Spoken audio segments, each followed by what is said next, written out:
Bonjour, alors je vais vous présenter les quelques améliorations que j'ai faites sur ma BMW E46 concernant en fait l'ajout d'un boîtier électronique qui permet de gérer un certain nombre de périphériques comme les Angel Eyes, comme la dashcam, le radar de recul, la caméra de recul, etc. Donc je vais vous présenter ça en détail. Alors je vais vous montrer déjà ce que fait le boîtier à l'arrêt, notamment concernant les Angel Eyes. Alors, pour vous montrer un petit peu ce que font les Angel Eyes, je me suis mis contre une voiture, voilà, comme ça on voit le reflet des feux dans la voiture de devant. Donc là, je suis dans la voiture fermée, verrouillée. Quand je l'ouvre, hop, donc j'ai les Angel Eyes qui s'allument pour dire bienvenue, tout simplement. Parce qu'on est content. On est content d'arriver dans une BMW 46. Alors, quand je verrouille, après, hop, je ferme, on voit que les Angel Eyes s'atténuent. En fait, ils sont alignés sur l'éclairage d'habitacle. Donc, hop, j'ouvre, ils s'allument. Je ferme, hop, ils s'éteignent progressivement. Voilà. Donc là, on est à l'arrêt. Bon, j'allume à nouveau.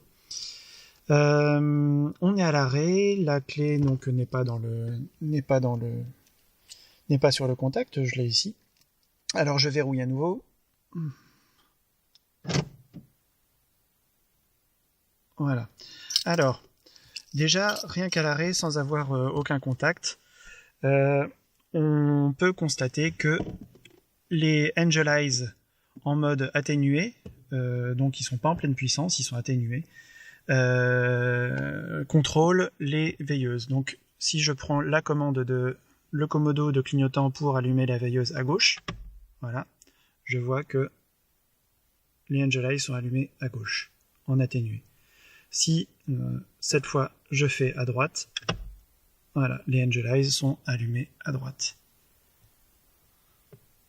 Je remets à 0, voilà. On n'a plus rien. Alors si cette fois j'allume les veilleuses, j'ai les deux qui s'allument en atténué. Évidemment, si je mets plein phare, ça ne marche pas, enfin feu de croisement, ça ne marche pas puisque le véhicule est à l'arrêt. Donc voilà, je vais éteindre. Alors que fait le boîtier à l'arrêt? Il gère également le contrôle de l'attelage. J'ai ajouté deux boutons ici. Ce bouton ici à gauche gère la caméra de recul et ce bouton de position gère l'attelage. J'ai ajouté aussi un petit port USB pour connecter des clés USB ou d'autres périphériques sur le head unit. C'est assez pratique. Bref, ce bouton qui gère l'attelage, en fait, quand je le pousse, voilà, il s'allume pour dire attention, le faisceau d'attelage est activé. Ça veut dire que j'ai certainement une remorque dont je dois allumer les feux. Et quand je fais ça, ça coupe également le radar de recul. Forcément, si j'ai une remorque, j'ai pas envie que soit détecté que ça bip en permanence quand je fais une marche arrière. Donc voilà. Et quand je l'arrête, bon bah ça coupe le faisceau d'attelage, donc il n'y a plus rien, il n'y a plus aucun feu, plus aucune alimentation. Et ça réactive le radar de recul, qui devient parfaitement opérant quand j'enclenche la marche arrière. Le deuxième bouton ici, c'est un bouton 3 positions, donc 0, 1, 2. Ça gère la caméra de recul. Alors 0, c'est la caméra de recul est à l'arrêt. 1, c'est la caméra de recul est en automatique quand ce mode est disponible. Et 2, c'est la caméra de recul est forcée quand ce mode est disponible également. Alors à l'arrêt, aucun de ces modes n'est disponible. Alors, je vous ai montré ce que ça donne à l'arrêt. Je vais maintenant passer la clé en position 1. Donc je la mets dans le contact et je mets position 1. Voilà. Je suis en position 1. Et en position 1, j'ai toujours la gestion des veilleuses. Donc les Angel Eyes en automatique. Voilà.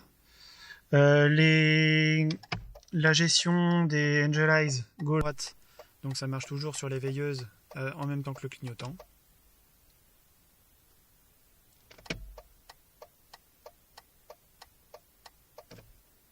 Voilà. Si je mets les feux de détresse, j'ai les Angel Eyes aussi qui s'allument, mais en atténué. C'est important d'avoir les Angel Eyes atténués quand les clignotants fonctionnent, sinon on est ébloui et on peut ne pas les voir.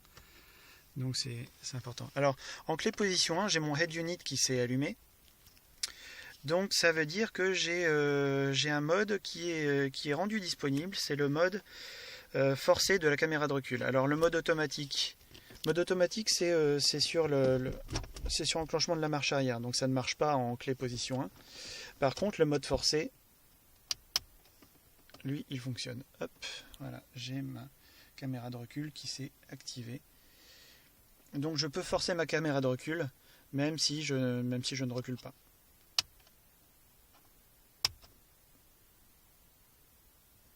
Vous voyez.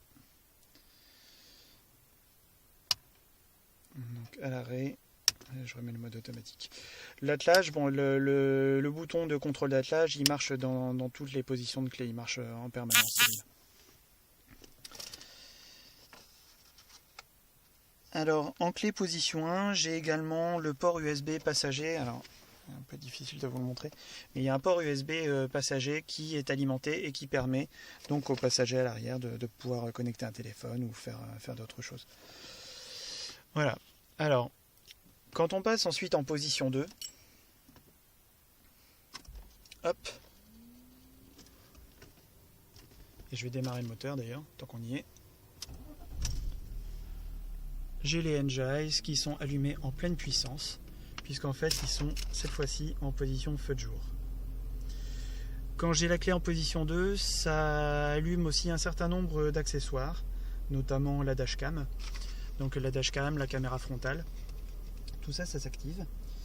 Et donc ça devient parfaitement fonctionnel. J'ai rien à faire, ça s'allume tout seul. Alors j'ai les Angel Eyes qui sont en pleine puissance, feu de jour. Quand j'allume les veilleuses, alors je vais vous montrer, quand j'allume les veilleuses, tac, il passe en atténué. J'arrête les veilleuses, pleine puissance, feu de jour. Donc veilleuse, atténuée, et feu de croisement, c'est également atténué. Donc c'est important d'avoir ce genre de choses parce que la nuit, quand on allume les phares, si les feux de jour sont à pleine puissance, ça éblouit. Il faut absolument qu'ils soient soit atténués, soit éteints. C'est la norme. Donc pour respecter la norme, les Angel Eyes sont atténués dès que les feux avant sont allumés. Alors, ce qui se passe également quand on est en clé position 2 avec moteur allumé, donc là vous voyez j'ai les feux de jour, donc Angel Eyes à pleine puissance. Je vais mettre mon clignotant à gauche. Vous voyez, ça s'atténue à gauche. J'arrête le clignotant. Tac, ça revient. Je vais mettre le clignotant à droite. Ça s'atténue cette fois à droite. J'arrête. Tac. À gauche.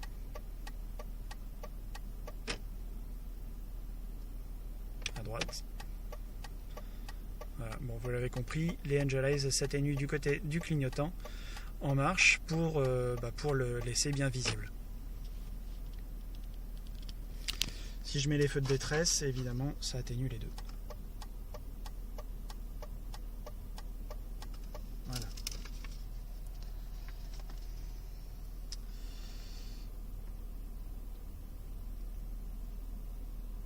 Alors, ce qu'on a également avec la clé en position 2, c'est cette fois-ci le mode automatique qui fonctionne. Donc le mode forcé fonctionne toujours, hein. Et le mode automatique, donc là c'est le mode 0, c'est-à-dire rien ne passe. Le mode automatique c'est la position 1, voilà. Alors ça marche comment? Ça marche dès que j'enclenche la marche arrière, pouf, ça s'active. Quand je retire la marche arrière, voilà. J'enclenche, hop, j'arrête. Donc quand je mets en position 0, il n'y a plus rien du tout, la caméra de recul ne fonctionne pas. J'ai voulu faire ça parce que parfois j'enclenche la marche arrière. Ma fille est en train, qui a 4 ans, est en train de regarder une vidéo sur le Head Unit, et forcément quand sa vidéo est coupée par la caméra de recul, j'entends des cris assez désagréables. Donc ça me permet de ne pas avoir à subir ça. Donc bon voilà, le petit intérêt de la chose. Alors, là je suis en feu de jour. Je vais arrêter cette fois-ci le moteur et retirer la clé. Voilà. Et donc, une fois que la voiture est arrêtée, les feux s'éteignent. Et on repasse dans le mode, mode à l'arrêt, c'est-à-dire que à partir du moment où j'ouvre la voiture, je suis aligné sur les feux d'habitacle, sur l'éclairage d'habitacle.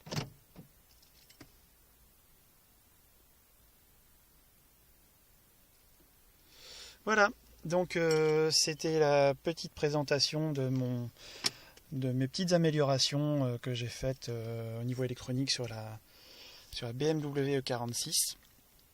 J'espère que ça vous inspire et que ça vous donnera de bonnes idées pour en faire autant de votre côté. Voilà, salut!